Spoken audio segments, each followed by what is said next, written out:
The daughter of a woman who died within weeks of a kidney operation said the family have been left absolutely distraught over revelations that the surgery should never have gone ahead.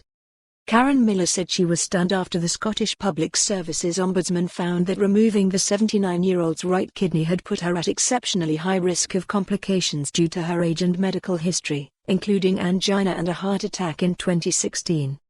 Kathleen Ritchie, a mother of 5 from St Andrews in Fife, was weeks away from celebrating her 60th wedding anniversary when she died on September 29, 2017, 6 weeks after the operation at Ninewells Hospital in Dundee.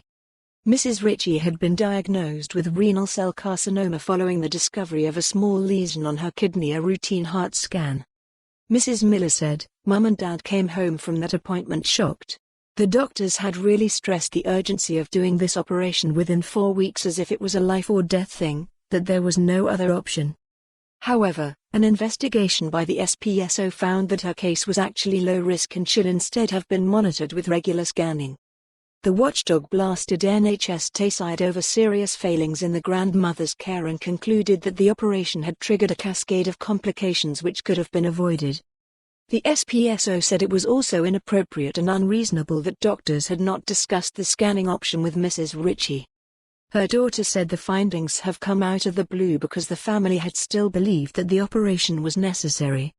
Mrs. Millar had complained to the SPSO after finding errors in NHS Tayside's internal probe and feeling it made light of mistakes leading up to her mother's death, including leaving her to develop bed sores and fall into a diabetic coma from lack of food.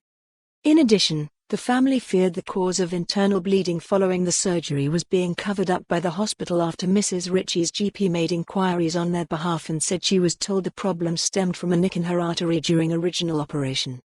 No record of that has been found by the SPSO, but Mrs. Millar said the family first became suspicious when the operation took longer than expected and a junior doctor mentioned that something had happened, but rushed off before the family could get any other details.